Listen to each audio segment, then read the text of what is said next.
Long, long ago, there was a man named Jacob. He lived in the land of Canaan. He had 12 sons, and Joseph was the 11th.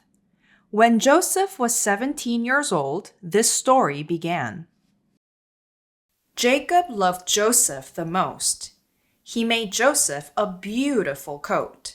His brothers were very jealous.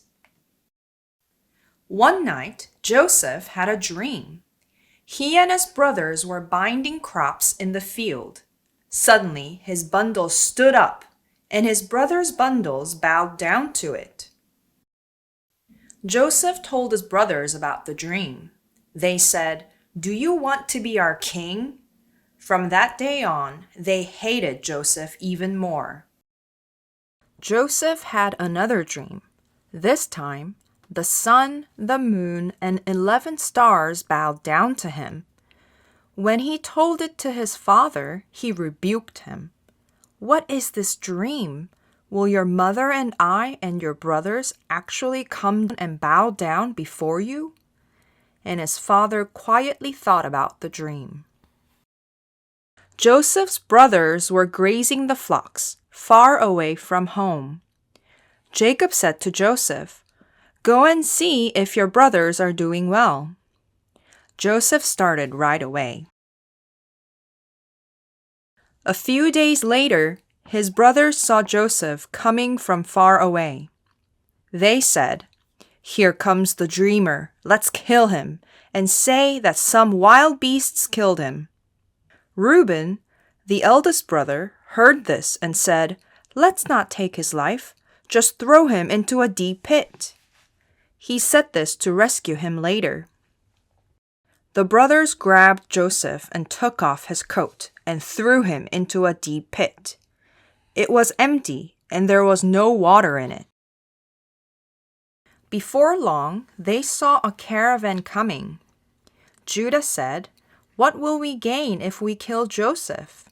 He is our own brother after all." They pulled him out and sold him to the merchants. The brothers killed a goat and dipped Joseph's coat in blood. They came home and showed it to their father. Jacob cried, "This is my son's coat. He was surely torn to pieces by a wild beast." Jacob mourned for Joseph for many, many days.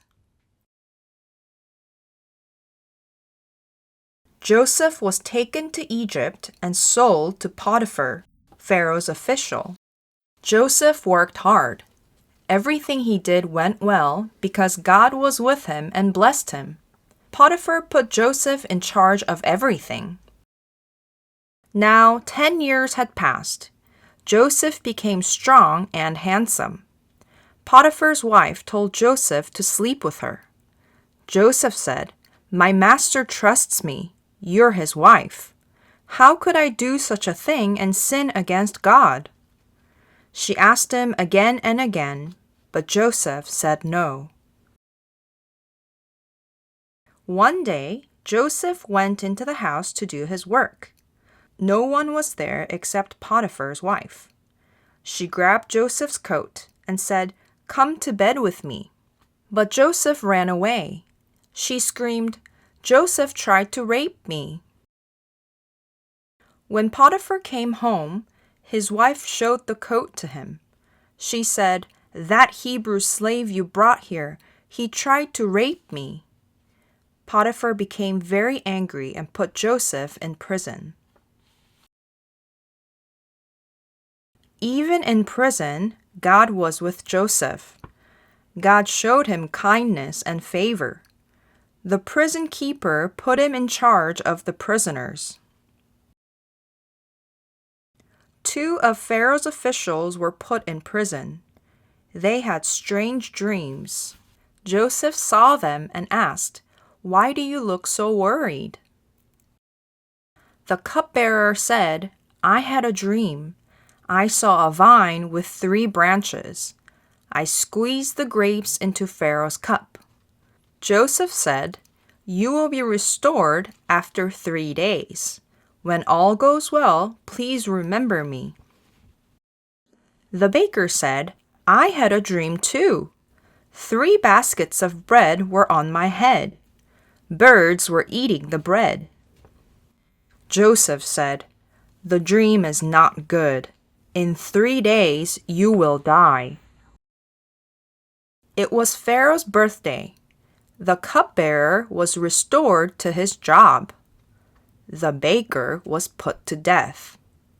Everything happened just as Joseph said, but the cupbearer forgot about Joseph. 2 years later, Pharaoh had a dream. 7 healthy cows came out of the river and grazed. Then 7 thin and ugly cows came out. The ugly cows ate up the healthy cows. Pharaoh woke up.